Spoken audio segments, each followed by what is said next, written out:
Donc on va laisser les personnes s'installer tranquillement avant de démarrer cet après-midi du 17 octobre 2020, autour du 17 octobre 61. On est vraiment ravis à l'Alcazar de recevoir cette proposition de l'association Approche Culture et Territoire, qui fait un travail admirable, dont le travail nous tient beaucoup à cœur.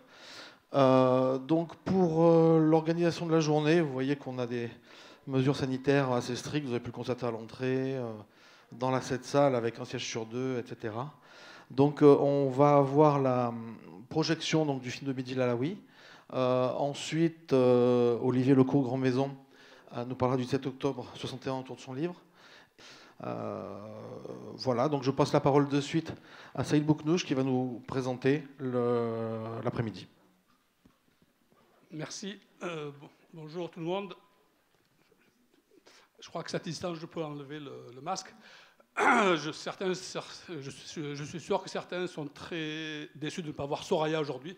Malheureusement, elle est indisponible, donc elle sera présente pour la prochaine conférence, puisque comme vous le savez peut-être, cet après-midi fait partie d'un cycle de conférences qui a commencé le 2 octobre et dont le thème général est le racisme structurel.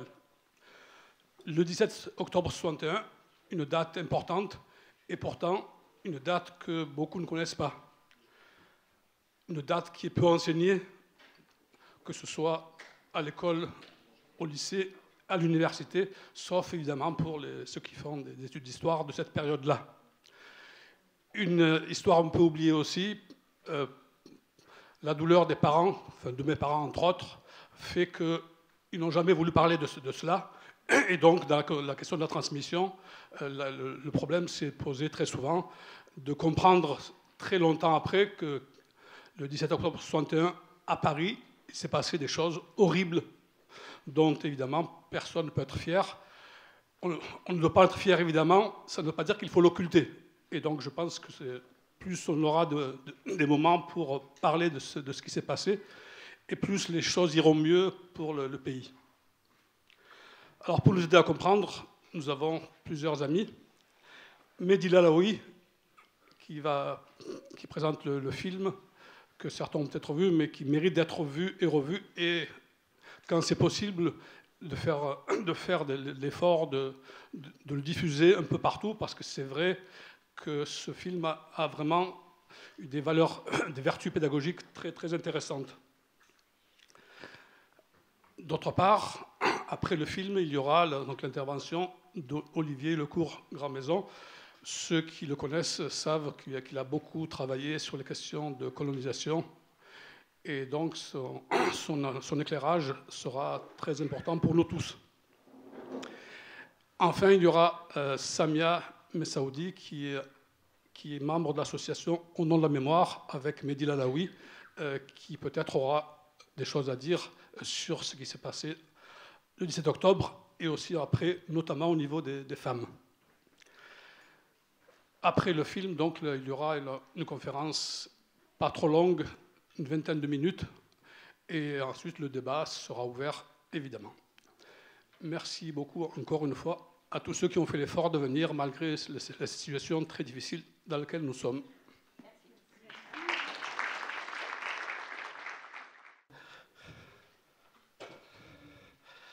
Donc la fin, c'est qu'il y a à l'Assemblée nationale des commissions d'enquête qui sont demandées, notamment par un centriste, Claudius Spotti, et par les communistes. Ces commissions d'enquête sont refusées parce que la police parisienne ouvre elle-même des enquêtes sur ces disparitions. Qui fait qu'à l'Assemblée nationale, une fois que la police ouvre des enquêtes sur ces disparitions, la commission d'enquête de l'Assemblée nationale n'a plus à exister. Parce qu'il y a eu un certain nombre, plusieurs dizaines de plaintes pour disparition. Et le film continue en parlant des réactions des politiques, des quelques manifestations de syndicalistes qui a eu lieu en banlieue parisienne, du fait qu'il n'y a pas eu un appel à une manifestation centrale des syndicalistes parisiens pour protester contre ces assassinats qui étaient connus. Et le film se termine sur ce silence, cette occultation qui, 30 ans durant, a eu lieu. Ce film, on l'a fait avec les Amis d'Au nom de la mémoire il y a 30 ans déjà, sans autorisation, sans financement. La télévision française n'en a jamais voulu. Il s'est fait avec des témoignages de témoins directs, comme vous avez vu. Et depuis 30 ans, ben, c'est encore des dizaines, des centaines de témoignages qu'on a pu enregistrer, parce qu'un film, ça a permis non seulement la découverte de cet événement occulté, mais aussi que des paroles se libèrent, se délient. Il est évident que pour nous, la parole des Algériens est importante, ceux qui étaient dans la manifestation, les familles de disparus. Mais pour nous, il était aussi important que des gens, des Français qui étaient témoins, ou des policiers qui sont rendus coupables de l'irréparable, puissent témoigner. Et donc ce film a déclenché aussi des paroles, même de policiers, qui, au fur et à mesure, ben, ont dit, ben voilà, effectivement, nous étions ici, nous étions là, et voilà ce qui s'est passé. Nous sommes à 59 ans après cet événement. Aucune personne n'a été poursuivie. Voilà. On ne sait pas, 59 ans plus tard, le nombre précis d'Algériens qui ont été assassinés au cœur de Paris. 10 ans après l'occupation nazie de Paris, on a pu être capable, au cœur de Paris, d'assassiner impunément des dizaines et des dizaines de personnes. Aucune personne n'a été poursuivie.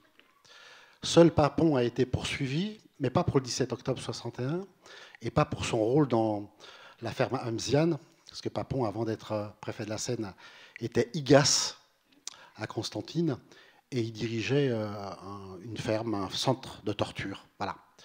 Papon a été condamné pour complicité de crimes contre l'humanité pour son rôle dans la déportation des Juifs de Gironde en 1943, mais très, très tardivement. Mais en ce qui concerne la justice sur cet événement du 17 octobre 61 et des jours suivants, 59 ans plus tard, ben c'est le déni. Il y a eu des avancées par rapport au combat de l'association Au nom de la mémoire et d'autres associations avec Olivier, le cours Grand Maison et Mouloud Aounit, paix à son âme, Jean-Luc Enodi, paix à son âme, des gens qui ont porté cette histoire à la connaissance du public. Mais encore aujourd'hui, on est au même point. Deux avancées importantes. La pose d'une plaque par monsieur le maire de Paris, Bertrand Delanoë, en 91, qui a été quelque chose d'important. La déclaration du président de la République, François Hollande, en octobre 2012, qui a été aussi quelque chose d'important pour la découverte, la connaissance et la reconnaissance de cet événement. Mais ce sont des propos parcellaires parce que on parle d'une manifestation pacifique qui a été réprimée de façon sanglante à Paris. On ne parle pas des assassins. On ne sait pas qui sont ceux qui ont assassiné ces Algériens. Donc 59 ans plus tard, au nom de la mémoire et avec d'autres associations, on dit que ce travail doit être poursuivi. Pas par acrimonie, pas parce que nous sommes des revanchards ou des revanchardes, c'est parce que nous, notre combat de responsables associatifs, de militants associatifs, c'est notre combat pour la justice. Tant qu'il n'y a pas eu de justice, et justice jusqu'au bout, par rapport à cet événement, ben on ne lâchera pas. Nous sommes, avec Sabien, des enfants de gens, de parents, de papa, de maman, qui ont participé à cette manifestation. Ce qui est important aussi à dire aujourd'hui à Marseille, c'est que dans une quarantaine de villes de France, cet événement est commémoré. Et c'est plus les enfants d'Algériens ou les franco-algériens qui commémorent cet événement, c'est les citoyens de ce pays. Parce que c'est une question de justice, d'égalité par rapport à l'histoire, par rapport à la mémoire. Et on ne peut pas faire quitus, de rendre quitus à l'État français qui est responsable de ses fonctionnaires sur cet événement. Je dirais une dernière parole, c'est que quand je vois qu'en Allemagne, 80 ans plus tard, on poursuit un comptable qui a été à Auschwitz, voilà, dans son rôle dans la grande machinerie d'extermination, et qu'en France, 50 ans, 60 ans plus tard, aucune personne n'a été poursuivie, je dis qu'il nous reste beaucoup de travail à faire. Merci Mehdi. J'allais dire, c'est comme il a dit lui, mais je dirais d'autres choses encore. C'est vrai que, d'abord, je me réjouis d'être à Marseille, parce que c'est une ville que j'aime beaucoup, et j'y suis venu souvent. C'était dans les premières années, en 83, au moment de la marche pour l'égalité et contre le racisme. J'y rencontrais notre ami, votre ami, militant ici depuis toujours, et que c'était un rendez-vous important pour l'égalité, vous le savez tous, ce n'est pas le propos d'aujourd'hui, mais c'est important de le souligner, puisque la marche pour l'égalité, c'était aussi un rendez-vous avec l'histoire, puisqu'elle partait le 15 octobre de Marseille, et que Mehdi, d'autres et moi-même, on était à Paris, pour partir de Paris aussi, pour symboliquement accompagner les marcheurs en 83 qui rappelaient qu'il fallait marcher pour la dignité et contre le racisme. Et comme on est dans une thématique autour de ce racisme aujourd'hui qui traverse la société française et ces décennies qui aussi sont porteuses d'une certaine humiliation, on va dire comme ça. En tout cas, pour revenir sur le 17 octobre 61 et avec tout ce qu'a évoqué Mehdi, de mobilisation, de dénoncer cette occultation qui était celle de la manifestation du 17 octobre. Il a rappelé les plaques commémoratives, mais vraiment 40, on est en deçà de ce qui existe. Hein. Il y a plus de 60 villes qui portent une place, une rue, une stèle. Enfin, il y a des rendez-vous avec ce 17 octobre 61 partout en France à l'heure où on parle. Et c'est important parce qu'elle inscrit qu'elle appartient à tous, effectivement, cette histoire du 17 octobre 61. Et comme il a été aussi évoqué dans le film de Mehdi, et puis dans ce qu'on sait quand on s'intéresse à cette histoire, la manifestation, elle était effectivement portée par des hommes, pour les 3/4, puisque ces hommes étaient seuls. Les Algériens, dans ces années-là, étaient en majorité seuls, mais il y avait aussi, pour d'autres, un autre nombre femmes et enfants en bas âge, et que les femmes étaient présentes dans la manifestation. Et moi, j'aime à compléter, quand on travaille en tandem avec Mehdi, la parole des femmes et l'expression des femmes algériennes dans les manifestations du 17 octobre 61, parce qu'elles étaient là aussi. Et je vais dire mais je pense à toutes. Ma mère y était, avec ma sœur aînée qui était en bas âge. Mon père y était, et d'autres hommes étaient là. Et moi, je porte aussi, de manière à la fois personnelle et collective, cette mémoire du 17 octobre 61, parce qu'elle m'a été transmise, et qu'il est important de souligner que nos mères étaient là. Elles étaient là le 17 octobre. Elles étaient là un peu plus tard, quand il y a eu ces interpellations et ces arrestations, puisque les maris, les frères, les oncles n'étaient pas revenus quand il fallait compter les leurs, quand ils rentraient à la maison et qu'ils n'étaient pas là. C'était qu'ils étaient emprisonnés, interpellés et emprisonnés. Et au lendemain du 17 octobre, le 20 octobre précisément, l'histoire le rappelle, mais aussi nos mères, il fallait bien aller chercher les leurs. Et pour aller les chercher, il fallait elles aussi manifester. Et elles seules ont manifesté dans les rues de Paris pour aller réclamer où étaient interpellés les hommes. Un peu plus tard, comme il n'y avait pas encore de réponse, et ils ont été emprisonnés plusieurs semaines, le 6 novembre, elles ont à nouveau manifesté.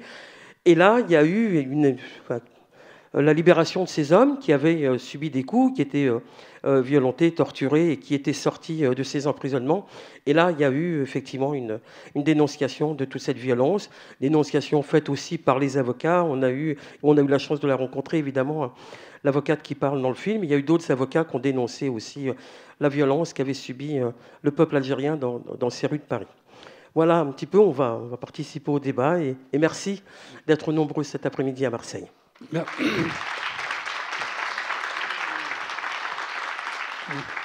Merci. Vous avez parlé de l'impunité au niveau judiciaire. Au niveau de l'information, quand vous allez voir la télévision, pour leur dire c'est important que ce film passe, quels sont les arguments pour vous dire non, c'est pas possible? Quels sont les arguments? Ce film, on le fait en 91.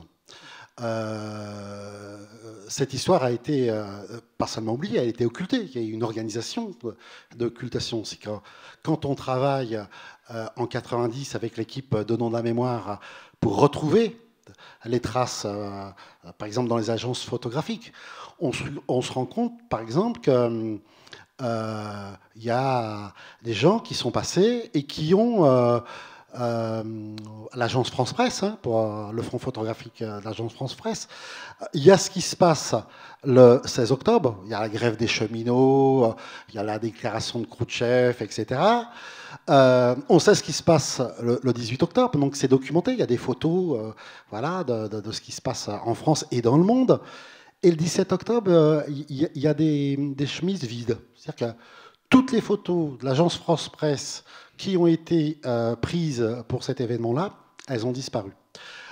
Sur les archives fluviales aussi, quand on travaille, on a été beaucoup, voilà, on a essayé de documenter de façon la plus rigoureuse qui soit cet événement qui n'était pas connu. Les archives fluviales, tout ce qui se passe en octobre, novembre, jusqu'à décembre 1961, et les archives fluviales, il y a tout. Hein. Il y a l'intervention des scaphandriers, il y a le gel de la Seine en hiver, il y a une voiture qui tombe, il y a tout, c'est très très précis. Mais tout le dossier octobre, novembre, décembre, parce qu'on retrouve des cadavres d'Algériens jusqu'à décembre, hein, qui remontent sur Rouen, sur Le Havre, ça a disparu. Donc il y a eu une organisation systématique de disparition d'images qui permettent de témoigner de cette violence et de ces assassinats. Et il nous a fallu reconstruire. Et à l'époque, pour répondre à ta question, même des jeunes de l'école de journalisme de Lille qui ont 20 ans, 23 ans, etc., ils ne croient pas en cet événement. Parce que, et même des journalistes qui ne sont pas du tout à l'école des journalistes, parce que c'est la France. C'est la République qui s'est battue contre le nazisme. Paris a été libéré aussi par des résistants hein, en août 1944. Voilà. Pour des gens qui ont la tête bien faite, c'est inconcevable qu'on puisse assassiner en uniforme, hein, parce que ce n'est pas des commandos des escadrons de la mort dissimulés et qui tirent sur des gens. Ce sont des policiers en uniforme qui, contrairement à ce que dit Monat, il fait un lapsus en disant ah oui, on aurait eu des armes. Oui, ils avaient des armes, voilà. Et ils ont tiré sur la foule. Hein, le premier mort, c'est un jeune de 15 ans sur le pont, le pont de Neuilly. Ils ont tiré sur la foule au Rex, au pont de Neuilly, à l'Opéra, à la Villette. Voilà. C'est documenté aujourd'hui par les témoignages des policiers qui étaient là et qui étaient de l'autre côté, mais qui disent oui, parce que... voilà. Donc, en 91, il ne faut pas seulement raconter un événement, il faut installer le fait que ça a eu réellement lieu. Il y a des gens qui nous disent oui, mais est-ce que c'est pas exagéré, etc. Ça se serait vu, etc. Parce qu'il y a eu une organisation systématique d'occultation. Et la meilleure façon de lever le voile, c'est de s'adresser aux témoins directs. Donc d'abord les Algériens, les quelques Français comme François Maspero, deux policiers dont Claude Toulouse qui accepte de parler. Hein.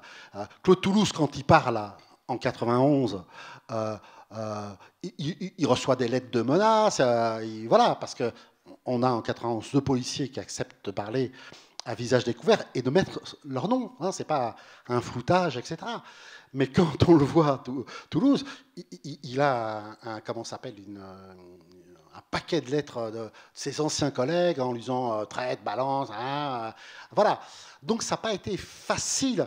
En 91 aussi, le tract des policiers républicains qu'on montre là, qui vont voir Claude Bourdet, qui est un ancien résistant, qui est un conseiller municipal du PSU à l'époque, et qui interpelle le Conseil de Paris sur ce qui s'est passé 2 jours plus tôt, le 17 octobre. À l'époque, on ne sait pas qui sont les policiers républicains. Parce que Papon, quand ce tract est sorti le 19 octobre, il mène une recherche pour savoir qu'est-ce qui se passe. Parce que dans ce tract, Il est détaillé, gare de Lyon, on arrête les Algériens, ils disparaissent. Hôpital Beaujon, des Algériens qui sont blessés sont retirés des salles de soins et ils disparaissent, etc. Ce tract des policiers républicains, des gens, et Papon fait courir le bruit que c'est un faux. Voilà.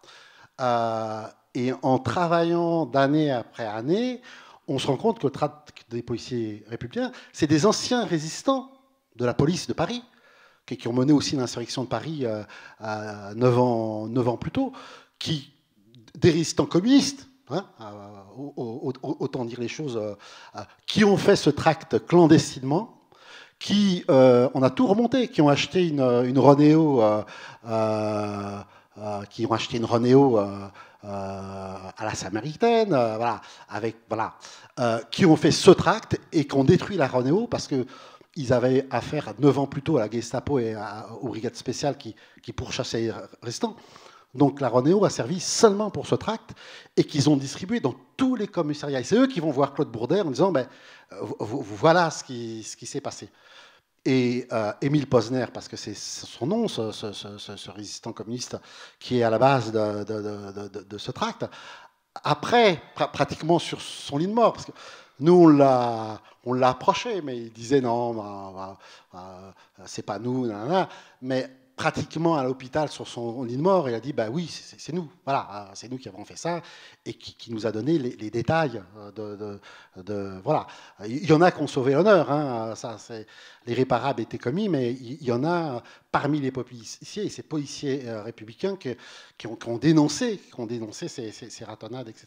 Donc voilà, 91, il faut installer cette histoire incroyable dans tout le voilà, et cette histoire, va amener de nouveaux témoignages. Et pour nous, le plus intéressant, c'était le témoignage des policiers ou des forces de répression. Hein, parce que qu'un Algérien dise j'ai été jeté dans la Seine, etc., bon, d'accord. Qu'un deuxième le dise, ok, d'accord. Mais que des policiers vous disent à la première personne j'étais sur ce pont, j'étais sur ce boulevard, voilà ce que nous avons fait, voilà ce que j'ai fait, ça prend une autre tournure du point de vue de l'histoire. Donc voilà, ça n'a pas été facile. Ça a été aussi une action citoyenne parce qu'à l'époque, il n'y avait pas d'historien qui travaillait là-dessus. Le seul qui ne se dit pas historien, c'était notre ami Jean-Luc Einaudi, voilà, qui est un éducateur. Jean-Luc Einaudi, on lui disait bon, vous êtes un historien. Il disait non, moi je ne suis pas un historien. Je travaille pour le ministère de la Justice, je suis éducateur spécialisé. Et lui, pendant que nous, on travaillait avec Samia, Agnès Denis, Anne Tristan et toute la bande dans le nom de la mémoire, lui, en parallèle, on a fait 2 enquêtes parallèles, hein, et on a sorti pratiquement la même année, en 91. Voilà. Lui, il a fait aussi un travail remarquable qui a documenté cet événement pour que ça soit quelque chose d'incontournable. En 91, on doutait de l'événement. Aujourd'hui, on ne doute plus de l'événement. Merci. Je vous demandais de vous asseoir. Olivier va nous rejoindre, s'il vous plaît. Donc, Olivier, vous avez la parole, comme prévu, une vingtaine de minutes. Merci. Merci et bonjour pour l'invitation et pour cette initiative salutaire dans un contexte à la fois sanitaire et politique sur lequel je ne reviendrai pas, mais qui est particulièrement difficile. Juste une précision, je suis universitaire certes, mais peu de temps avant le 40e anniversaire des massacres du 17 octobre 61, avec Mehdi Lalaoui, Samia, Mouloud Aounid du MRAP, des militants de la LDH, des militants d'organisations politiques et syndicales du mouvement ouvrier, comme on disait autrefois, a été créé un collectif unitaire pour la reconnaissance des massacres du 17 octobre 1961 et qui a joué, le collectif, un rôle, je crois, très important, notamment à l'occasion du 40e anniversaire. Il y a eu effectivement la plaque au Pont Saint-Michel dont Mehdi a parlé. Et si aujourd'hui il est possible de dire qu'effectivement il y a entre 40 et 60 plaques, stèles, boulevards qui rappellent ce qui a été perpétré le 17 octobre 1961, c'est entre autres grâce à ce collectif qui a été à l'origine au fond de ce on pourrait appeler une forme assurément de nationalisation des mobilisations pour la reconnaissance des massacres du 17 octobre 1961 comme crime d'État. Je voudrais faire 3 types de remarques sur le 17 octobre. Première remarque, moins sur les faits, parce qu'ils sont remarquablement rappelés dans le documentaire de Mehdi, que sur leur qualification politique et juridique. Des remarques sur le contexte, parce que, d'une part, sur le contexte parisien et métropolitain, et plus généralement sur le contexte colonial qui permettent ces contextes de mieux comprendre les raisons pour lesquelles effectivement on peut le 17 octobre 61, avant, pendant et après, globalement en toute impunité, au vu et au su de tous, torturer, pratiquer la disparition forcée, noyé dans la Seine, sans que cela devienne un scandale d'État, puisque la chose a été effectivement immédiatement étouffée par les autorités publiques. Et enfin, je voudrais finir par quelques remarques sur la question de la connaissance et de la reconnaissance. Sur les qualifications politiques et juridiques des faits, il est difficile aujourd'hui, alors que les choses sont parfaitement documentées d'un point de vue statistique, du point de vue des études sociologiques qui ont été faites dans diverses institutions, il est difficile en France encore de parler de racisme d'État. Le 17 octobre 1961 est hélas un exemple remarquable mais sinistre de l'existence au cœur même de la République, effectivement, d'un racisme d'État, parce que le couvre-feu du 5 octobre 1961 est effectivement un couvre-feu raciste, qui n'est opposable qu'à celles et ceux qu'on appelle les Français musulmans d'Algérie, FMA. Juste une remarque sur l'expression. Elle n'est pas une expression populaire employée des potrons minés par quelques Français d'Yeux souche qui sont en train de boire un café et de consommer un calva.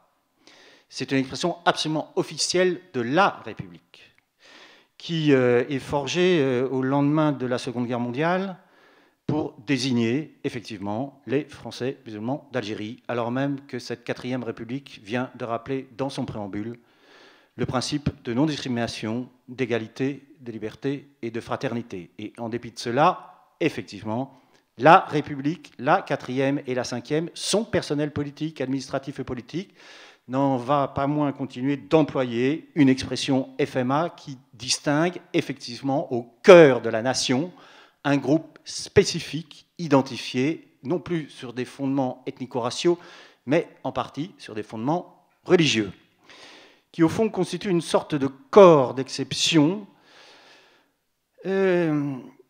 tendant à faire de cela des gens qui sont dans la nation, mais qui ne sont pas de la nation.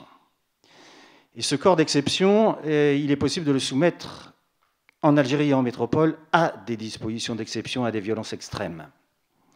Crime d'État, oui, mais crime d'État porté par un racisme d'État. Et je veux dire, c'est très clair.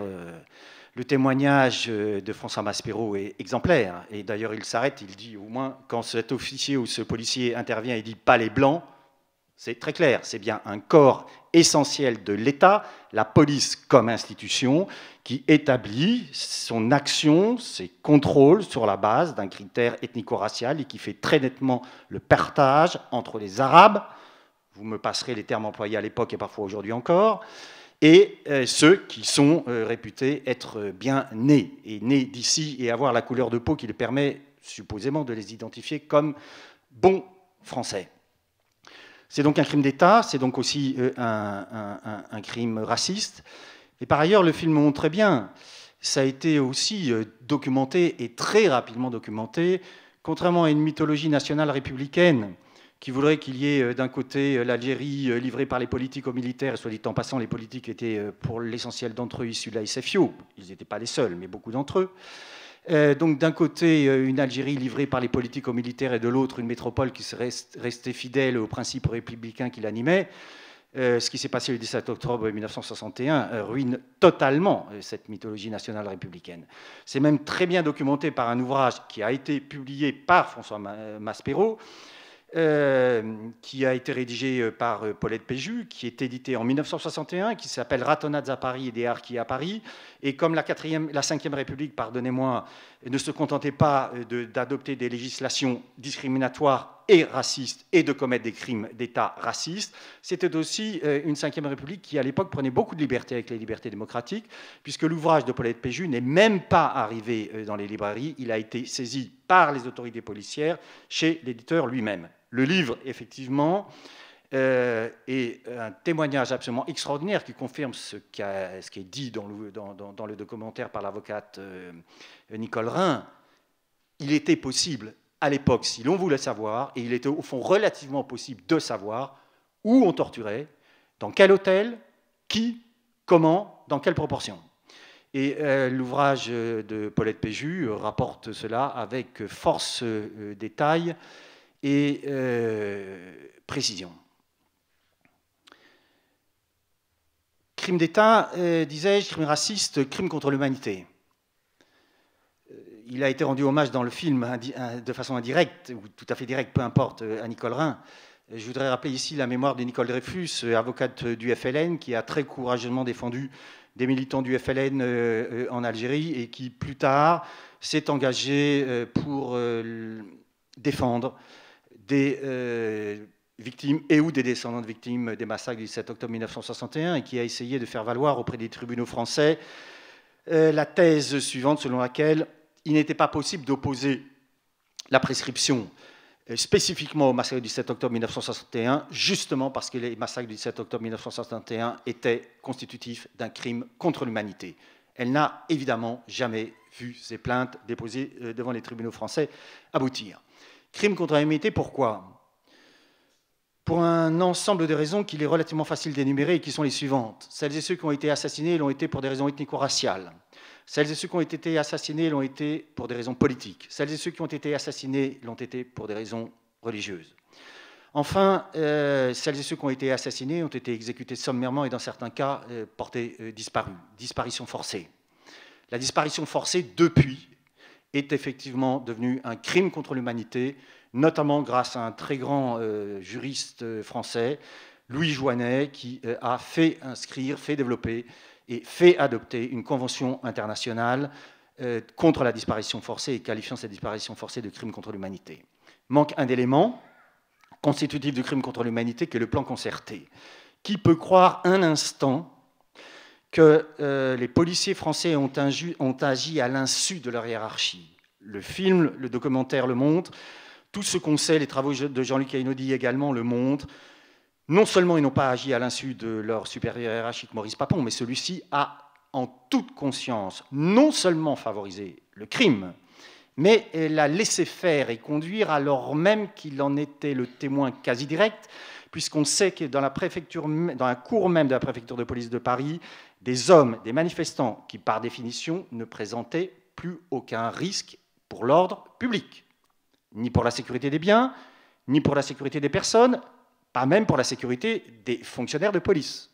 Et ceux-là ont effectivement, dans certains cas, été battus à mort. Crime contre l'humanité, donc. Quelques éléments de contexte.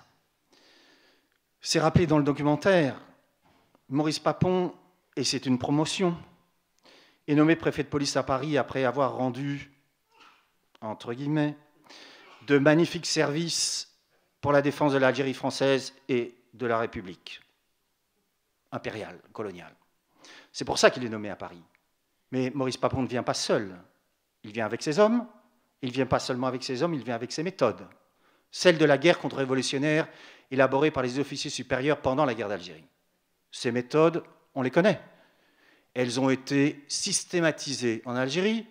C'est effectivement exécution sommaire, disparition forcée, torture et dans certains cas, pas de prisonniers.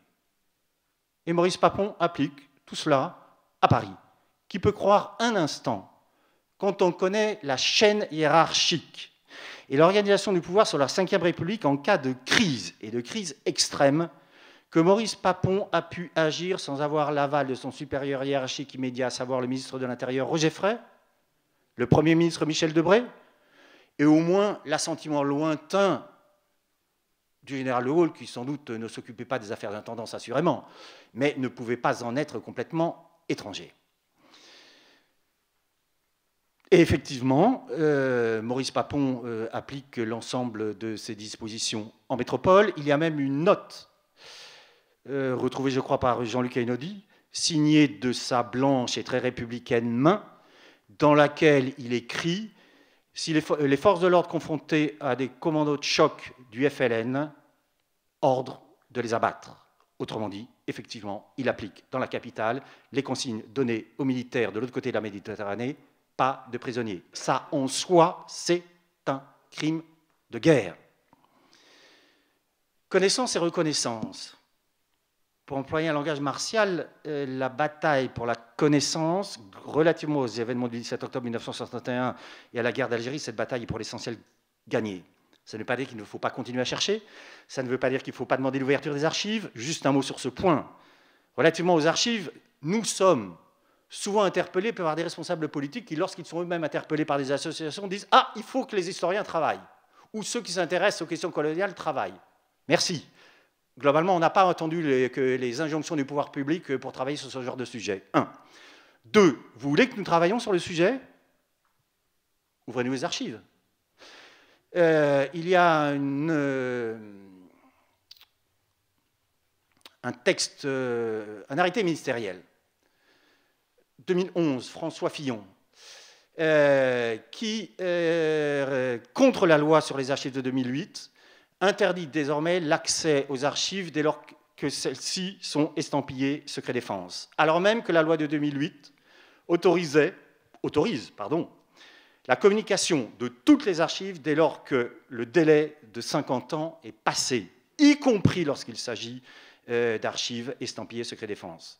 Autrement dit, un Premier ministre de la France très républicaine prend un arrêté ministériel qui est contraire à la loi, celui-là même qui, en général, mais comme quelques autres, n'ont de cesse d'avoir la loi républicaine à la bouche et surtout d'exiger son respect et de prétendre être exemplaire. On a vu qu'il l'était par ailleurs exactement aussi en d'autres domaines.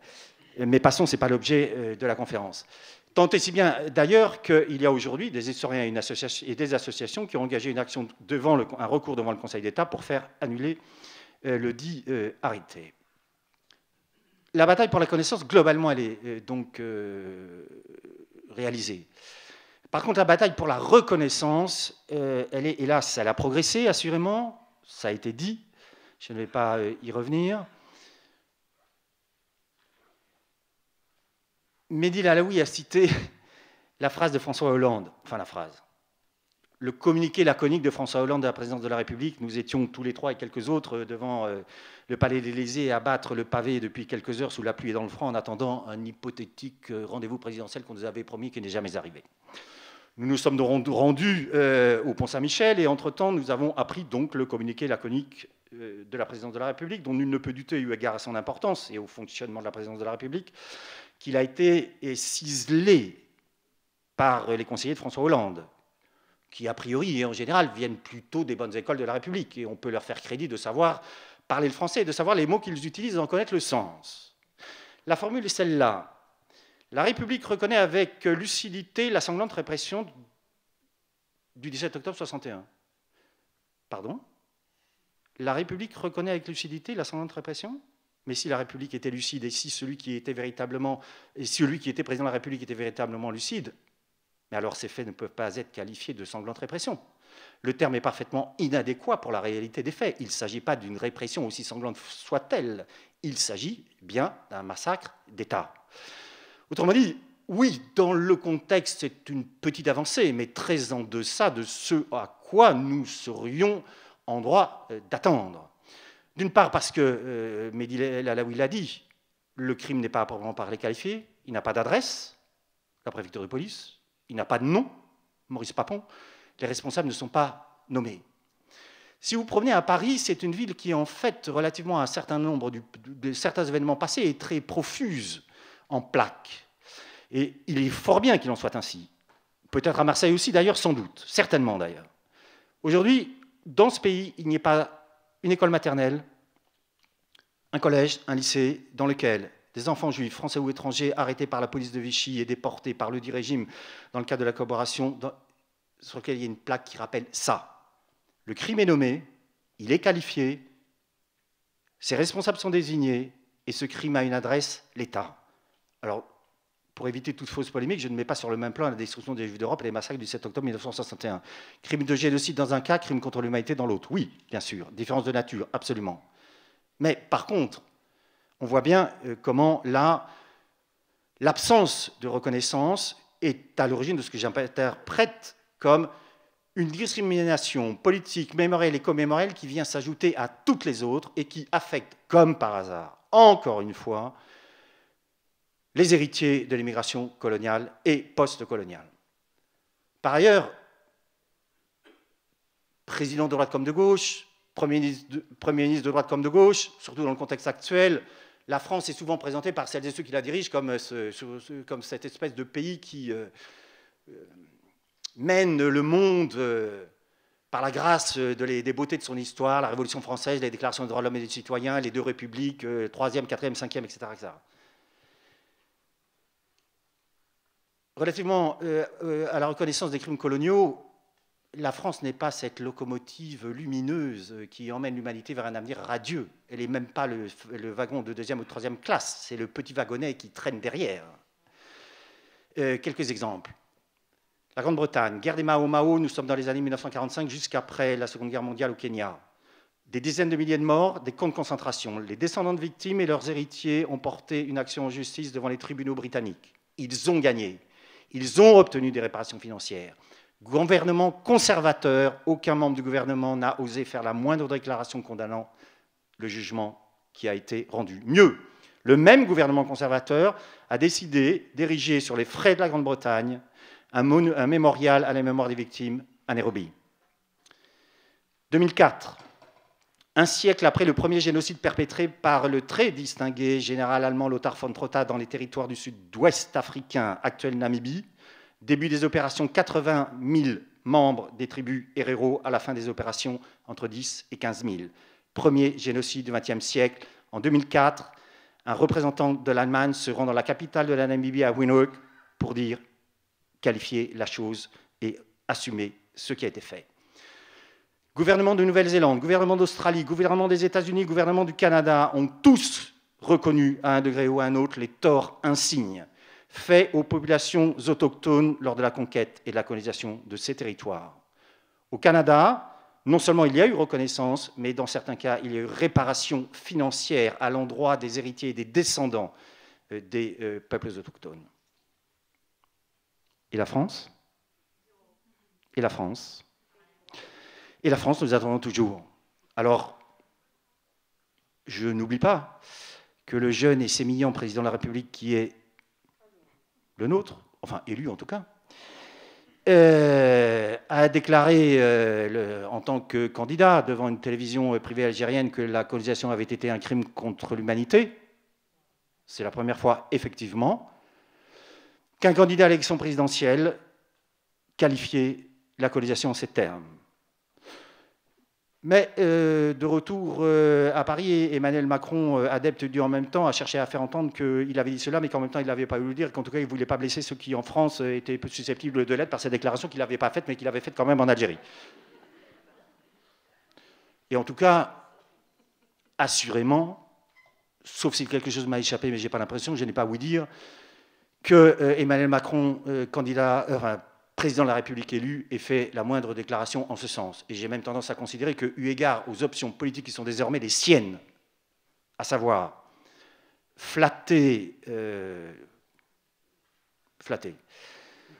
je pourrais employer un autre adjectif, vert, mais il pourrait être éventuellement mal interprété, notamment par les femmes présentes dans la salle, donc je voudrais m'abstenir, flatter effectivement une partie de l'électorat dont on voit bien qui il est. Et eu égard au contexte qu'on connaît, il y a évidemment fort peu de chances que Emmanuel Macron réitère ses propos. Certes, il a reconnu, et il est bien qu'il en soit ainsi, je suis extrêmement heureux qu'il ait fait cette déclaration relativement à la disparition de Maurice Audin. C'est évidemment très important. Parce que le comité Audin et les membres de sa famille, ses enfants, se battent évidemment depuis très longtemps pour cette affaire. Reste qu'il ne faudrait pas que le cas terrible de Maurice Audin cache ceci, qu'il y a, au-delà du cas Maurice Audin, des milliers, sinon des dizaines de milliers de disparus algériens dont les enfants, les descendants demandent encore reconnaissance et réparation. Je vous remercie.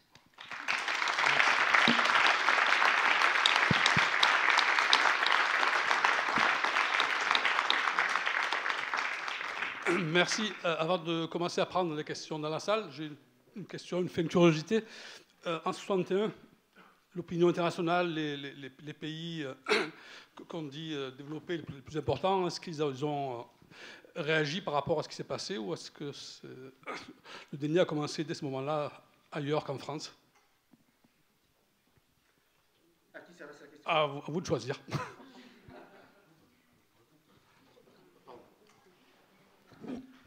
Oui, en 61, aucun pays ne réagit sur ce qui se passe à Paris. Voilà.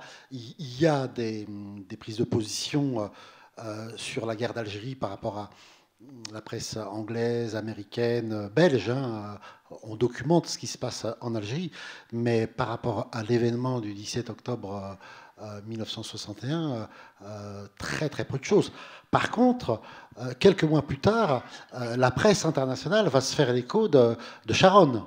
Voilà, 8 février 62, parce que ce sont une dizaine de démocrates français qui ont été assassinés, et parce que c'est la plus grande manifestation qui accompagne les obsèques des démocrates français qui ont été assassinés à Paris par la même police de Paris.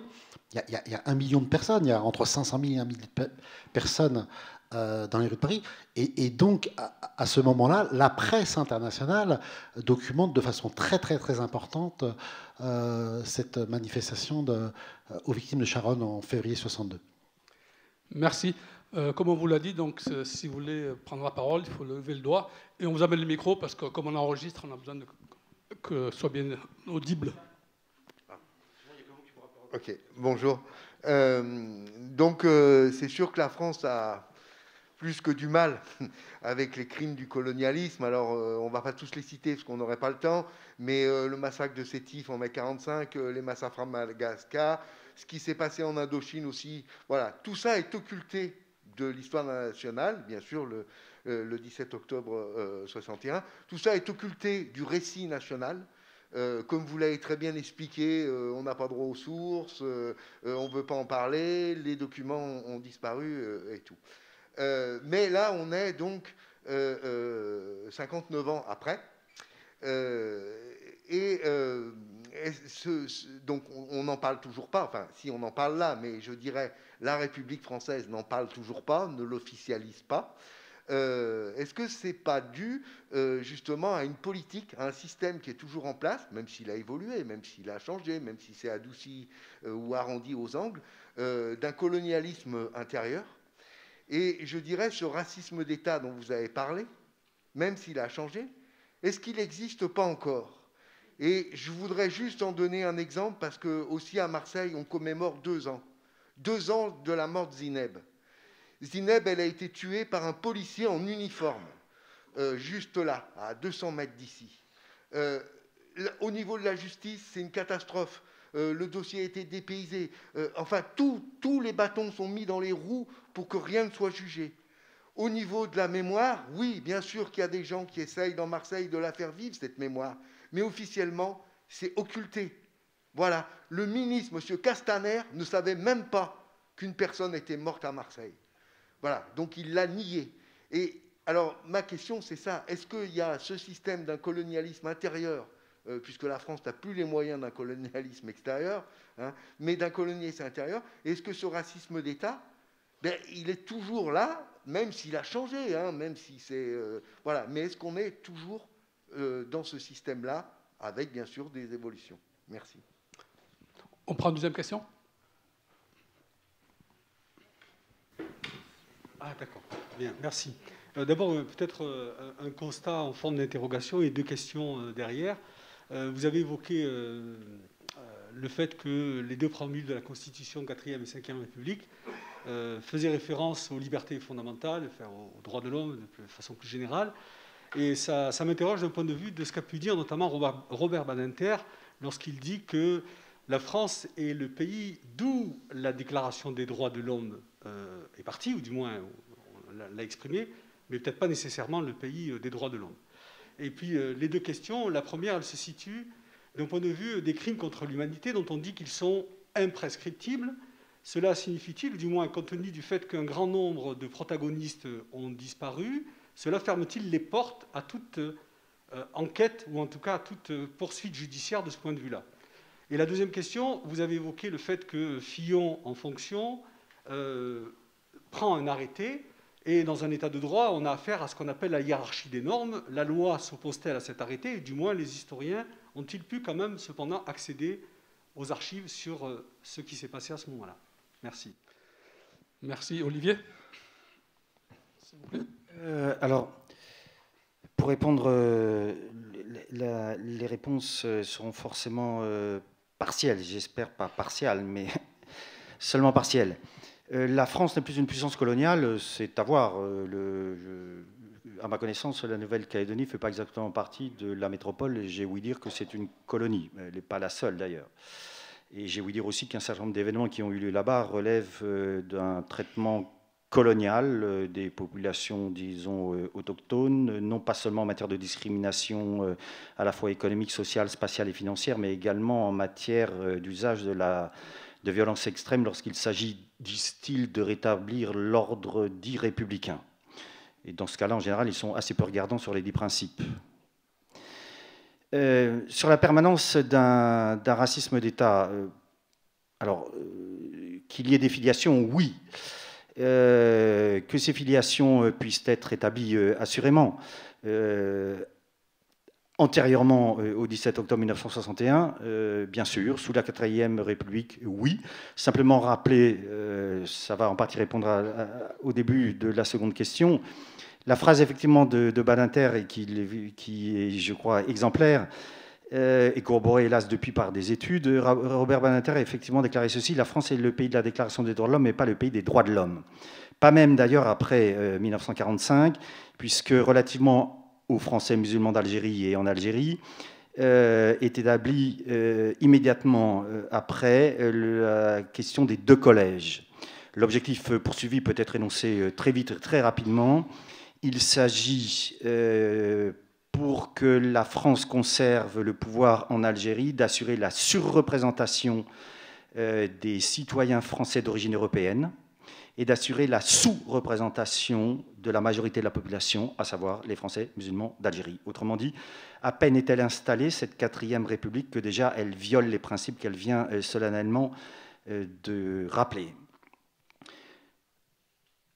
Racisme d'État, toujours, dans la mesure où, et là ça ne relève pas d'une appréciation subjective, mais d'une enquête sociologique qui a été menée auprès des forces de l'ordre à Paris et dans la région parisienne par 2 sociologues du CNRS financés par la Fondation Soros, dont je n'ai pas ouï dire qu'elles soient infiltrées par des militants du NPA ou des islamo-gauchistes, jusqu'à plus ample informé, et qui permettent de montrer que à Paris, dans la région parisienne, si vous êtes identifié comme maghrébin ou noir, la probabilité d'être contrôlé par des forces de l'ordre est entre 6 et 8 fois plus élevée que si vous êtes de type européen. Contrôle faciès, contrôle sur la base ethnico-raciale. Là aussi, à qui va-t-on faire croire que ces policiers agissent à l'insu de leur hiérarchie, policière et ministérielle, alors même qu'un certain nombre de ministres de l'Intérieur, prétendument socialistes ou franchement de droite, ont parfaitement reconnu, 1, l'existence des dits contrôles, 2, les ont parfaitement assumés et ont estimé qu'ils étaient absolument nécessaires, notamment après les attentats de novembre 2015. Et je rappelle que des plaignants ont porté l'affaire des contrôles faciès devant les juridictions françaises. Ils ont gagné en première instance. Ils ont été déboutés en seconde instance, ils ont gagné devant la Cour de cassation. Et qui, la Cour de cassation, a-t-elle condamné? La police? L'État français. CQFD, comme dirait l'autre. Pardonnez-moi, quelle était l'autre question? Entre-temps, La deuxième, c'était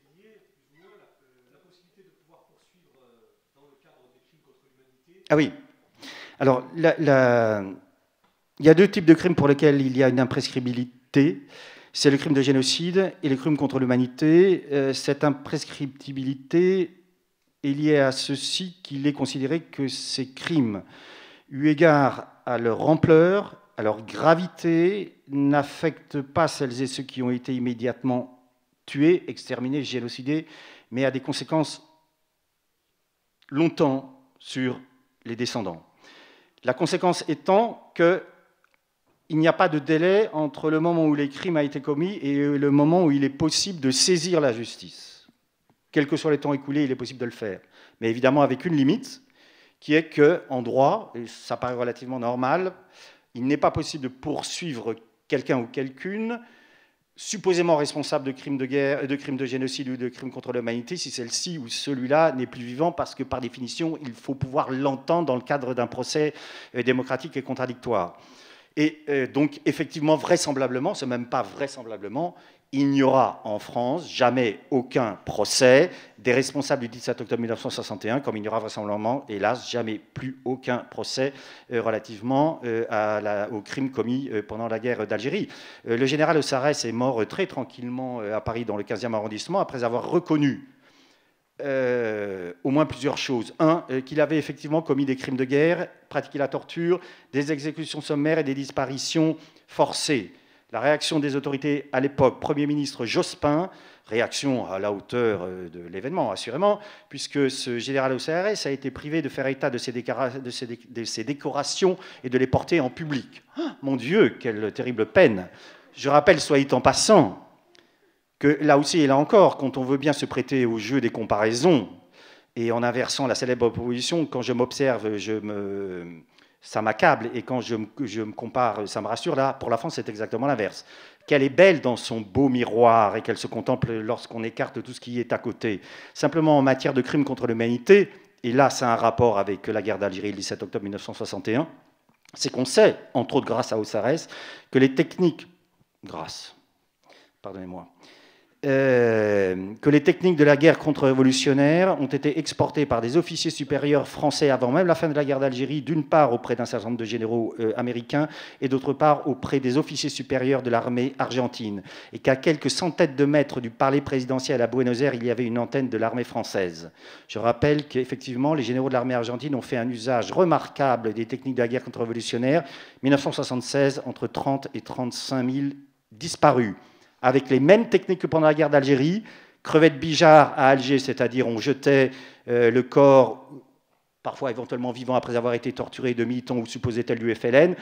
Les généraux argentins ont amplifié la chose, ils n'utilisaient plus des hélicoptères, ils utilisaient des avions, ce qui permettait effectivement de jeter dans le fleuve, dans le Paraná, 10, 30, 40, 50 militants ou supposés tels d'extrême gauche. Le général Videla, lui, en Argentine, a été condamné pour crime contre l'humanité et il est mort en prison.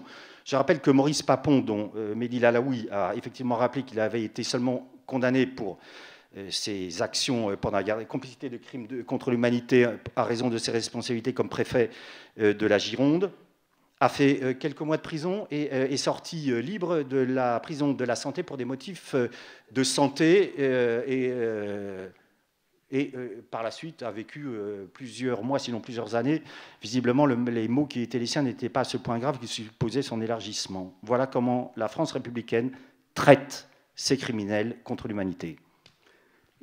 Merci. Je rappelle que ceux qui posent des questions et qui ne désirent pas être filmés doivent faire signe au caméraman.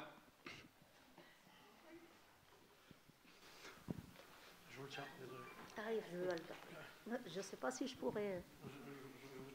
D'accord. Bonjour et merci pour cette excellente conférence.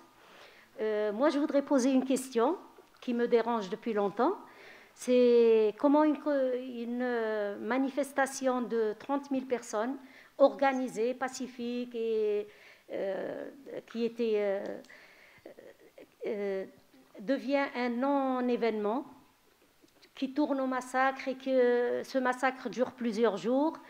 Je ne parle pas des gouvernements de France qui se sont succédés. Je parle aussi des gouvernements algériens qui n'en font pas vraiment un événement qui compte, alors que c'est à l'appel d'une organisation que les gens sont sortis pour manifester, pour dire non et être solidaires de ce qui se passait dans leur pays d'origine.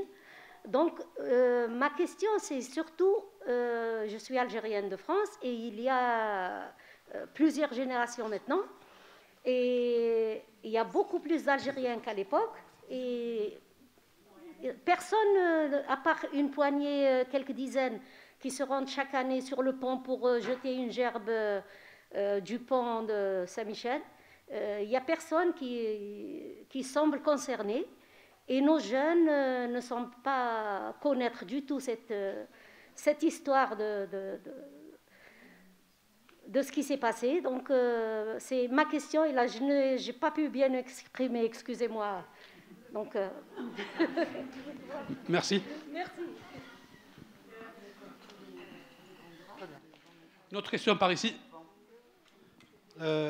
Bonjour. Alors, j'ai une question concernant en fait les voies qu'on peut explorer pour faire reconnaître ce crime contre l'humanité, comme vous le qualifiez très justement.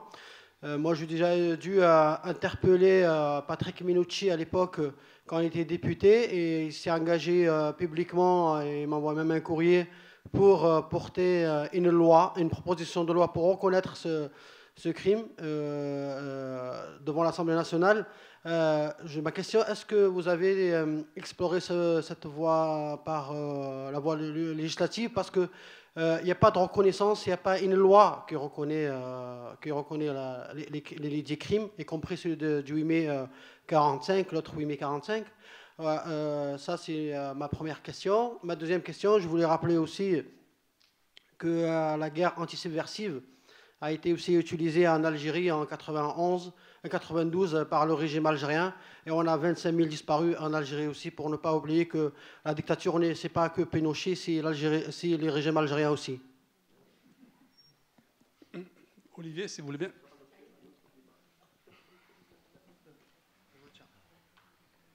Oui, tout le monde connaît la citation de Guy Carcassonne. Au nom de la raison d'État, il y a des tas de raisons, TAS. Au nom du droit, il y a des tas de droits, patati, patata, patatrac. Bon, alors, vous avez cité qu'une fois De Gaulle, ça m'a fait plaisir, parce que nous, on l'a jeté en mai 68, De Gaulle. Je voulais citer Jacques Faucard, qui est un nazi de 2e division, d'accord, c'est moi qui le dis, mais un nazi quand même. De Gaulle, c'était un nazi, il était raciste, faut le dire aujourd'hui. Ne l'oublions pas, avec ce qu'il a fait au Biafra. Et on l'a vu sur la 5, ne dites pas que c'est pas vrai, il y a eu sur la 5 un doc de 4 volets qui ont montré les Noirs qui les jetaient sur les ponts avec la mitraillette. Et ça a été montré, les pauvres types qui s'échappaient, ça a été vu. Alors moi, vous avez dit que le doc n'a pas été montré, moi je l'ai vu aux variétés, ils ont montré aussi ça, du temps où le variété n'était pas comme aujourd'hui. Aujourd'hui, c'est devenu vraiment un cinéma pour les parents d'élèves, vous voyez. Bon, oui. Bon, et je veux dire que, oui, ça a été montré aussi à la télé. Et au sujet de la cotisation, je voudrais poser une question, parce que dans le doc que j'ai vu, dans ce doc, ils disent tout le monde cotisait. Mais dans le doc que j'ai vu, non, c'est pas vrai. Par la peur, ils cotisaient. Mais il y en avait qui ne voulaient pas cotiser. Alors, est-ce que c'est vrai? Parce que moi, j'ai vu des magasins détruits par le FNL, d'Arabes qui ne voulaient pas cotiser, qui étaient... Bon, et après, je voudrais savoir les harkis, là, vous dites les harkis. Comment ils ont fait? Ils étaient habillés en quoi, les harkis? En policiers? Que sont devenus ces harkis qui étaient pour la France? N'oublions pas que De Gaulle les a laissés tomber aussi, le massacre des harkis. Après, je voudrais savoir s'il ne faudrait pas arrêter de poser ses urines sur un territoire, et puis après y adosser une religion et se charcler après. S'il ne faudrait pas arrêter ça, comme disait Onfray. Ça relève de l'éthologie des animaux, ça, voilà. Olivier, s'il vous plaît. Vous avez la parole, Olivier, s'il vous plaît. Oui, il y a beaucoup de questions. Oui, pour revenir à tout à l'heure, là, par rapport à l'exemple de la rue d'Aubagne où Mme Zineb a été tuée d'un tir de flashball, je ne sais pas si c'est parce qu'elle était d'origine maghrébine ou pas qu'elle a été tuée. Je ne suis pas assez documenté là-dessus pour dire que ça pourrait s'apparenter à un crime raciste ou quelque chose comme ça. Ce que je sais par rapport à, pour être complémentaire à Olivier, c'est qu'on est dans un État qui systématiquement a organisé son impunité, l'impunité des fonctionnaires. Ça se passe avec un double discours, Quand la Déclaration des droits de l'homme est proclamée à la Sorbonne en 1948, on continue encore d'assassiner le reste des soi-disant insurgés de Madagascar, parce que les massacres de Madagascar, c'est 47 jusqu'en 48. Donc pendant que la France célèbre cette déclaration des droits de l'homme dans le palais du savoir, de la connaissance universelle à Sorbonne, on continue à martyriser les Malgaches. L'impunité organisée, sétif, voilà, le ministre de l'Intérieur, fin 45, Le Trocker, il arrive et il va amnistier, loi d'amnistie, les soi-disant rebelles. C'est-à-dire qu'il vient pour amnistier les Algériens, ceux qui n'ont pas été massacrés, qui sont en prison, qui sont... Voilà. Mais en réalité, c'est pour amnistier les milices coloniales et les militaires qui sont rendus coupables à visage découvert des massacres de Sétif en mai et en juin. On dit le 8 mai 45, mais jusqu'à la fin juin, à Guelma, il y a eu des massacres. Donc quand le Trocker il vient en Algérie, en réalité, l'amnistie, soi-disant, des Algériens qui se seraient révoltés, c'est pour les milices coloniales, c'est pour l'armée, etc. 62, c'est pareil. Les lois d'amnistie, il y a 3 lois d'amnistie par rapport à la guerre de libération, par rapport à la guerre d'Algérie. C'est pour amnistier, c'est pour couvrir les fonctionnaires de l'État français qui sont rendus acteurs, complices de crimes. Ça ne va pas empêcher un certain nombre de devenir ministres. Bijard, Massu, d'avoir des carrières. Le général Schmitt, qui était chef d'état-major de Mitterrand, qui dirigeait un centre de torture à l'école Saroui, au-dessus de la Casbah. Voilà. On a de la mémoire. Bon. Mais ces gens-là, ils sont amnistiés, ils sont parpourvus, ils vont pouvoir faire des carrières. Plus récemment, l'État organise son impunité. Quand il y a le massacre d'Ouvéa, quand des jeunes Kanaks prennent des gendarmes en otage en avril 1988 et que ça se finit par un bain de sang, 19 jeunes Kanaks, donc beaucoup de jeunes pères de famille, sont décédés dans cette attaque d'Ouvéa, et de gendarmes, des forces spéciales. Il va y avoir une loi d'amnistie. Les gens disent « Ouais, mais on amnistie les assassins des 2 gendarmes ». Mais en réalité, c'est pour amnistier les commandos de l'armée française qui ont assassiné de sang-froid des jeunes qui s'étaient rendus. Et ça a été documenté dans les jours et les semaines qui... Voilà. Il y a un certain nombre de militaires français, en 1988, qui ont assassiné froidement des jeunes qui étaient dans la grotte, qui avaient certes pris en otage des gendarmes, qui s'étaient rendus, mais ça a été la corvée de bois comme 20 ans plus tôt, quoi. Donc ils organisent, l'État français organise non seulement la dissimulation, mais l'impunité des fonctionnaires. Et c'est ça qui est inadmissible en tant que citoyen. Nous, en tant que citoyens de ce pays, alors moi je ne vais pas donner des leçons aux citoyens algériens, moi je vis dans ce pays. Voilà, comme ça vient, on est né ici, on se bat pour l'égalité et pour la justice dans notre pays. Mais c'est vrai que l'interpellation des autorités algériennes doit avoir lieu, mais la priorité, c'est que les citoyens algériens interpellent leur gouvernement et nous interpellons notre gouvernement. Ça ne veut pas dire qu'on ne le fait pas, parce qu'on a aussi un point de vue. Après l'indépendance, oui, en Algérie, on a voulu avoir des relations avec la France, on a privilégié les relations économiques que le passif colonial. L'interpellation du passif colonial par l'État algérien ne sort que depuis quelques années, quoi. Hein. Voilà, avant, on n'en parle pas. Ce qui est passé est mort, comme on dit en arabe. Hein, voilà. Mais nous, citoyens de ce pays de France, où on vit, où on cotise, où nos enfants sont nés, où nous sommes nés, où nous avons des implications citoyennes, nous disons, voilà, c'est à notre gouvernement de prendre les décisions, les mesures. Je terminerai par quelque chose. L'organisation de l'impunité. Ce que la loi a fait, la loi a pu le défaire.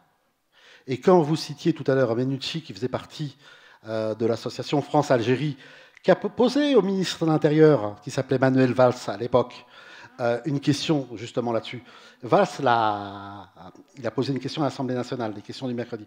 Valls l'a rembarré en disant les lois d'amnistie, c'est plus possible, etc. Voilà. Mais ce que la loi a fait, la loi peut le défaire. Et je pense que par rapport à la reconnaissance de ces événements, par rapport à la nécessité de réparation, voilà, il faut réparer l'irréparable. Voilà. On ne peut pas refaire surgir du néant les gens qui ont été assassinés. Mais aujourd'hui, au XXIe siècle, il faut que l'État français, pour lequel les fonctionnaires ont agi dans la torture, dans l'assassinat, dans les disparitions, il faut que nous sommes, en tant que citoyens de ce pays, redevables de ça, de cette interpellation. Il faut qu'il y ait réparation. Le but, ce n'est pas qu'il y ait réparation financière, voilà.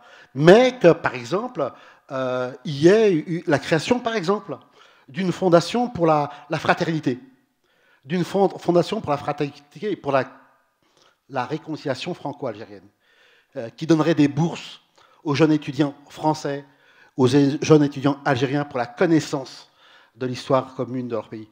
Voilà, ça pourrait être une forme de réparation. Il faut qu'il y ait dans l'espace public, comme il y a commencé à y avoir depuis 10 ans, un lieu important, pas seulement une plaque sur le pont Saint-Michel ou des plaques à Saint-Denis, à Beson, à Argenteuil, à Bagnolet, à Olila, etc. Il faut qu'il y ait une place, un moment, un lieu d'étude où on puisse partager cette connaissance et faire que cet événement du 17 octobre 61 soit réparé aussi symboliquement par le partage, par la reconnaissance et par la connaissance. C'est ça que nous on réclame, et c'est ça qu'on va réclamer en priorité pour le 60e anniversaire, parce que là on est 59 ans plus tard, mais pour le 60e anniversaire, avec Samia, avec Olivier et beaucoup de gens, on va s'atteler à faire que dans un an, hein, jour pour jour, partout en France, comme on l'avait fait il y a 10 ans, comme on l'avait fait il y a 20 ans, il y ait cette interpellation encore des citoyens de ce pays, et pas des Algériens ou des Franco-Algériens, des citoyens de ce pays, pour demander à l'État une loi de connaissance, de reconnaissance et de réparation. Nous sommes des citoyens ici, nous interpellons le gouvernement français. Aux citoyens d'Algérie, que nous épaulerons, d'interpeller aussi le gouvernement algérien sur ses responsabilités, sur le silence, par exemple, ou sur ce quitus qu'ils ont donné à l'État français par rapport à cet événement. Si je peux me permettre d'ajuster quelque chose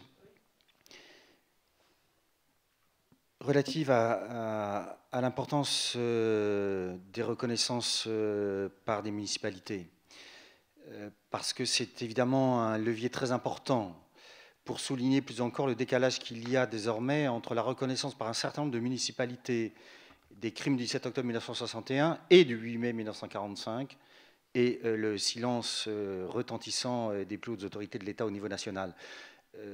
Quelques exemples. Le Conseil municipal de Paris a voté un vœu à l'unanimité. Je pense que les élus de droite devaient sommeiller ou être absents, ou enfin bref, je n'ai pas vraiment d'explication. Ont voté le vœu dans un moment de distraction pour le moins singulier. Mais passons. Ce vœu a été adopté, reconnaissant effectivement les massacres du 8 mai 1945 comme un crime d'État et demandant aux plus hautes autorités de l'État de le reconnaître. J'ai ouï dire qu'à Marseille, la majorité municipale a changé. Et donc, vous avez un an, nous avons un an, pour éventuellement faire en sorte que le conseil municipal de Marseille vote un vœu demandant effectivement aux plus hautes autorités de l'État de reconnaître les massacres du 7 octobre 1961. Et après tout, on pourrait faire la même chose à Lyon, on pourrait faire la même chose à Grenoble, on pourrait faire la même chose à Bordeaux, on pourrait faire la même chose à Nantes. Et il est clair que si cela aboutissait, ça serait pour nous, et vous, nous, le nous, et pas un nous de politesse, mais un nous évidemment inclusif et collectif, dans la perspective du 60e anniversaire des massacres, des éléments d'appui politique, juridique et symbolique extrêmement importants pour souligner plus encore la pusillanimité terrible d'Emmanuel Macron dans un contexte, faudra-t-il le rappeler, à 1 an des élections présidentielles. Et en lui rappelant qu'il n'y a pas seulement des électeurs de droite dans ce pays, il y a aussi des électeurs qui sont des héritiers de l'immigration coloniale, post-coloniale, et qui peuvent voter, et qui peuvent être sensibles à ces questions. Merci. La dernière question, puisqu'il est bientôt l'heure. Bonjour. Alors, je ne sais pas si ça va être une question, mais tout à l'heure, Samia, merci beaucoup pour vos interventions. Samia, vous avez évoqué la marche de 83, et aussi dit à un moment donné, ce n'était pas le propos. Sur le coup, là, c'était pour aujourd'hui, mais c'est juste parce que du coup, ça me rappelle qu'à la mi-octobre, à Marseille, il y a une autre marche qui est partie de Marseille pour arriver à Paris aujourd'hui, justement, et qu'on essaie justement à Marseille de faire le lien entre ce qui s'est passé le 17 octobre 1961 et justement la nouvelle génération et tout ce qui arrive maintenant. La question, c'est ça, c'est est-ce qu'il n'y a pas encore un inconscient collectif très fort par rapport à tout ce qu'on peut subir? Et notamment, je repense à un jeune sans-papier à Rennes, Baba Cargué, qui a en fait a appelé les ambulances parce qu'il lui est arrivé quelque chose, et du coup c'est les policiers qui sont venus et il s'est retrouvé à la morgue. Voilà, donc c'est juste une question que j'ai envie qu'on soulève entre les liens entre ce qui se passe aujourd'hui, la marche qui est arrivée aujourd'hui, un 17 octobre en 2020, avec aussi un couvre-feu. Est-ce qu'on est un peu parano de se dire que ce couvre-feu il s'est fait un 17 octobre ou c'est juste un hasard? Voilà, je soulève, et je voulais savoir le lien qu'on peut faire justement entre cette marche des sans-papiers et encore le fait qu'on soit là encore aujourd'hui à parler de ça, quoi. Merci. Oui, non, mais je peux qu'être d'accord avec ce que vous dites. Sur ce qui s'est passé en 83, je l'ai évoqué tout à l'heure en introduction, hein, c'était la marche pour l'égalité contre le racisme. Quand on symboliquement, à Paris, nous étions un certain nombre à organiser l'accueil de la marche qui devait, on le savait déjà, comme on a su déjà il y a un mois que la marche de la dignité marchait sur l'Élysée et allait arriver le 17 octobre 2020, aujourd'hui même donc à Paris, devant l'Élysée. Vous savez tous, à l'heure où je parle, où on est ensemble, que elle ne va pas aller à l'Élysée, elle est interdite d'aller à l'Élysée. Hein. Donc elle va se retrouver place de la République, là. Cet après-midi, elle doit être place de la République. Donc voilà, il y a des dates qui sont symboliques en matière de dignité, en matière de justice, en matière de vérité et de combat. Et donc cette date du 17 octobre, elle est importante pour tout ce qu'on vient d'évoquer. Et le film est brillamment Olivier sur le point de vue politique, étatique, de cette absence de reconnaissance du 17 octobre 61. Donc, moi, je pense que, en tant que femme citoyenne en France, issue de la descendance coloniale, etc., et je ne développerai pas là-dessus, mais en tout cas, tout ce que individuellement et collectivement j'ai envie de défendre, c'est qu'effectivement, il y ait des marqueurs politiques, des marqueurs de citoyens qui soient importants aujourd'hui pour qu'il y ait une reconnaissance d'un combat d'égalité et d'un combat de justice. Donc voilà, la marche qui arrive aujourd'hui à Paris, elle est symbolique aussi, et autant que ce qui s'est passé dans la marche pour l'égalité il y a presque 30 ans, c'est ça, hein, voilà, ça ne rajeunit pas. Hein. En tout cas, tout ça pour dire qu'il y a encore beaucoup à faire pour avancer vers ce que l'on peut dire ici, ensemble, militants que nous sommes, tous les trois, mais vous aussi, qui êtes là, c'est qu'on a encore beaucoup à faire pour qu'il y ait effectivement cette détermination que nous avons tous à ce que s'ancre dans la mémoire collective une véritable vérité, justice, en matière de ce que nous vivons dans une société en France aujourd'hui, où où apparaît régulièrement, il revient régulièrement ce racisme d'État, cette interpellation de l'autre qui n'est pas blanc, etc. Donc moi, je me bats aussi sur ces questions-là. Donc on est dans une impunité encore. On parle d'impunité liée au passé, mais il y a une impunité aujourd'hui. Une impunité, justement, en matière de racisme d'État, dans des interpellations, dans des injustices que subissent des jeunes, par exemple, qui soient maghrébins, qui soient africains, qui soient issus de ce passé colonial. Et je crois qu'il y a de l'impunité qu'il faut dénoncer encore aujourd'hui, évidemment. Merci.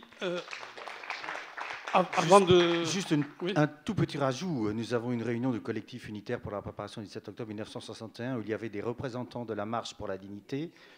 Il a été convenu ceci, qu'un des représentants du collectif irait prendre la parole lors de la manifestation et de l'arrivée des sans-papiers à Paris, et réciproquement que des représentants des collectifs des sans-papiers de la marche de la dignité prennent la parole au pont Saint-Michel. Et donc le pont, la politique et symbolique et pratique, il est effectivement effectué. Avant de nous quitter, un petit conseil de lecture, Racisme de France, écrit par Olivier, qui est avec nous, avec un certain nombre de personnes. Donc c'est un travail collectif qui vient de paraître début octobre aux éditions La Découverte. Pas d'erreur. Merci. Juste, précision, parce que c'est un ouvrage que j'ai dirigé avec Omar Slaouti, qui est un enseignant et militant antiraciste de longue date, et il y a 24 contributions. Donc c'est certes un ouvrage que j'ai dirigé, mais je ne l'ai pas rédigé seul, et c'est un travail collectif, je tiens absolument à le souligner.